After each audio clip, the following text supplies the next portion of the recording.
लेकिन शिक्षा विभाग और बोर्ड की मंशा ही नहीं है कि ओबीसी और ईबीसी को आरक्षण दिया जाए और इनको एग्जाम इसमें शामिल किया जाए बहाली में। बिहार की सरकार और शिक्षा विभाग नहीं मानती संविधान को, खुलेआम हो रहा है संविधान का उल्लंघन। ताजा मामला ओबीसी और ईबीसी अभ्यर्थियों के आरक्षण के साथ खिलवाड़ का है। शारीरिक शिक्षा स्वास्थ्य अनुदेशक अभ्यर्थियों की परीक्षा में ओबीसी और ईबीसी अभ्यर्थियों को आरक्षण का लाभ नहीं दिया गया।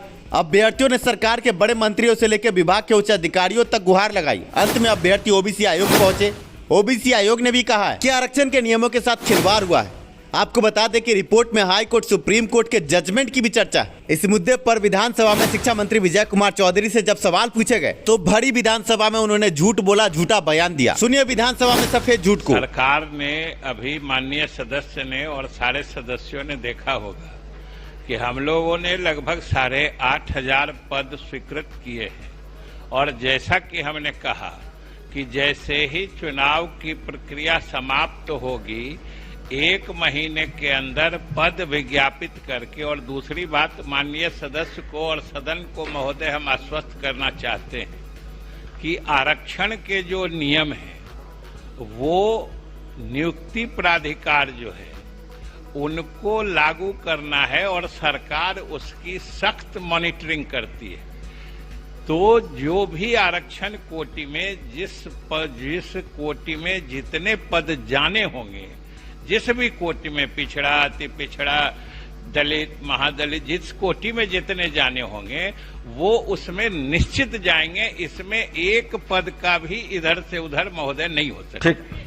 उनका छूट देने की बात मैंने कहा। आपका एक माननीय सदस्यगण ये प्रश्न से जुड़ा हुआ विषय नहीं है, फिर भी माननीय मंत्री जी ने जवाब दिया है। जुड़ा हुआ है, आप पढ़िए तो बढ़िया से, उसको पढ़िए। बैठ जाइए आप, समीर कुमार महासेठ, बैठ जाइए, बैठ जाइए, समीर कुमार महासेठ।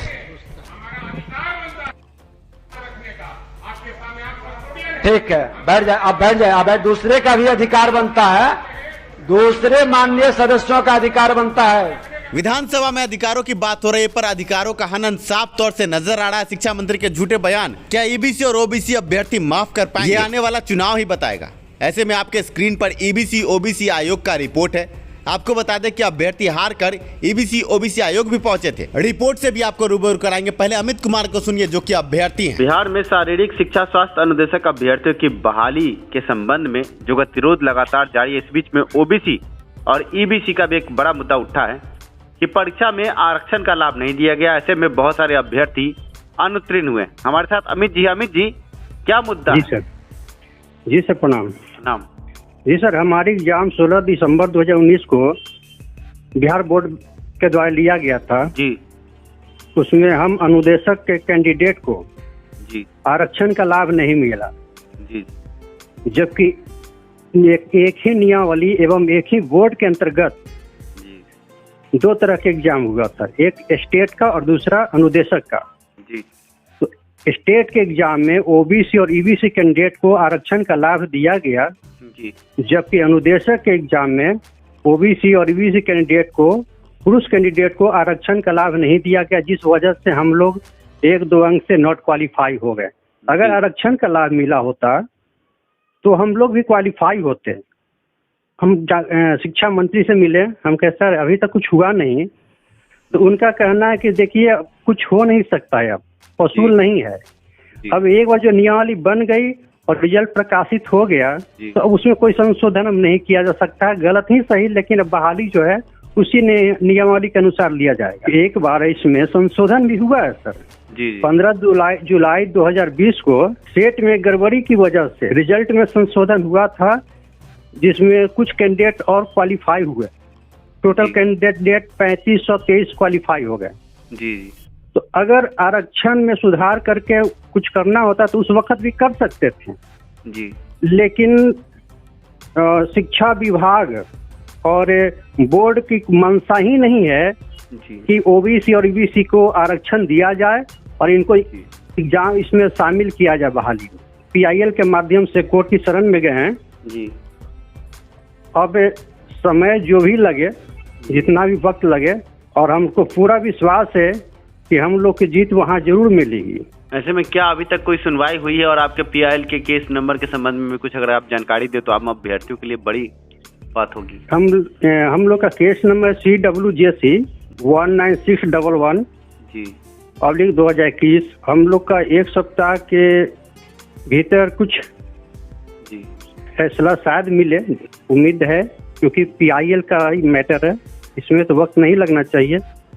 ऐसे में सर विधानसभा में एक प्रश्न पूछा गया भाई वीरेंद्र द्वारा कि आपके OBC और EBC आरक्षण का पालन नहीं हुआ है शारीरिक शिक्षा स्वास्थ्य अनुदेशक में, ये शिक्षा मंत्री से पूछा गया, तो उन्होंने तो गोल मटोल जवाब दिया। इस पर आप क्या बोलेंगे? तो गोल मटोल तो जवाब देंगे ही नहीं सर, तो बिल्कुल देंगे ना, क्योंकि नियत ही साफ नहीं है, आरक्षण देने का विचार ही नहीं है। धन्यवाद अमित जी, आपने कीमती समय दिया और आगे भी इस पर हम बने रहेंगे। जैसे ही कोई सुनवाई होती है तो आप इस संबंध में हमें उचित जानकारी दें। जी सर, प्रणाम। आपने अमित कुमार के दर्द को सुना और समझ सकते हैं कि EBC OBC अभ्यर्थियों के आरक्षण के साथ खिलवाड़ हुआ है। ऐसे में OBC EBC आयोग का रिपोर्ट भी आपके स्क्रीन पर है, आप देख सकते हैं। पिछड़ा वर्ग के लिए राज्य आयोग रिपोर्ट आपके स्क्रीन पर है। साफ तौर से लिखा है कि शिकायत किया गया है कि शिक्षा एवं स्वास्थ्य अनुदेशक पद पर नियोजन हेतु शिक्षक पात्रता परीक्षा 2019 में पिछड़ा वर्ग एवं अति पिछड़ा वर्ग के पुरुष को आरक्षण का लाभ नहीं दिया गया। रिपोर्ट शिक्षा मंत्री को भी सौंपी गई, पर शिक्षा मंत्री ने गोल मटोल जवाब देकर अभ्यर्थियों को हरकाया। आयोग में शिक्षा विभाग के उच्च अधिकारी भी पहुंचे थे, उन्होंने कहा कि हमसे गलती हुई है, इस गलती को सुधार करने से शिक्षा विभाग और शिक्षा मंत्री इनकार कर रहे हैं। आपको बता दें कि 8000 पदों के लिए मात्र 3350 अभ्यर्थी उत्तीर्ण हुए। ऐसे में अगर गलती सुधार भी दी जाती है तब भी अभ्यर्थियों को कोई हानि नहीं, पर शिक्षा विभाग में मोटी तनख्वाह पर काम करने वाले ये उच्च अधिकारी, इनको क्या मतलब आम गरीब अभ्यर्थियों से। इस रिपोर्ट का PDF हमने इस वीडियो के डिस्क्रिप्शन में डाल रखा है, आप डाउनलोड करके देख सकते हैं। मुख्य बिंदु क्या है आप देख सकते हैं, माननीय उच्च न्यायालय के आदेश की चर्चा है और आगे लिखा है कि 29/9/2021 में यह अभिमत व्यक्त किया गया है कि सार्वजनिक पदों पर नियुक्ति भारत के संविधान के अनुच्छेद 14 एवं 16 के अनुसार जो भी संविधान में अधिकार दिए हुए हैं, आरक्षण दिया गया है, उसका अनुपालन सख्ती से होना चाहिए। पात्रता एवं मापदंड एक समान होना चाहिए और अधिकारों में निहित विवेकाधिकार द्वारा मनमाने ढंग से चयन की गुंजाइश नहीं हो सकती है। और जब नहीं हो सकती है तो आखिरी लाइन क्या है वो भी देख लीजिए। पिछड़ा एवं अति पिछड़ा वर्ग के अभ्यर्थियों को भी छूट देते हुए संशोधित मेधा सूची का निर्माण किए जाने का निर्देश शिक्षा विभाग बिहार पटना को दी जानी चाहिए। कितना? 5% छूट का लाभ, पर सरकार शिक्षा विभाग ने यह दिया नहीं। अब अभ्यर्थी PIL के जरिए पटना हाईकोर्ट में गुहार लगा रहे हैं। PIL की सुनवाई के बाद अभ्यर्थियों को लाभ मिलना लाजमी है। आपको बता दें कि 3500 अभ्यर्थी ही 8000 सीट पर उत्तीर्ण हुए हैं। ऐसे में अगर लाभ मिलता है तो कुछ अंकों से EBC OBC अनुत्तीर्ण अभ्यर्थी भी शारीरिक शिक्षा स्वास्थ्य अनुदेशक अभ्यर्थी की परीक्षा में उत्तीर्ण होंगे। अब देखना यह है आगे हाईकोर्ट इस संबंध में क्या दिशा निर्देश देती है। सरकार शिक्षा विभाग को तो स्वतः संज्ञान लेते हुए अभ्यर्थियों को उत्तीर्ण करना चाहिए था। धन्यवाद वीडियो देखने के लिए, साथ देने के लिए। अगर वीडियो पसंद आया तो लाइक जरूर करें। शिक्षा में सुधार हो, सभी के पास रोजगार हो। मिलते हैं अगले वीडियो में।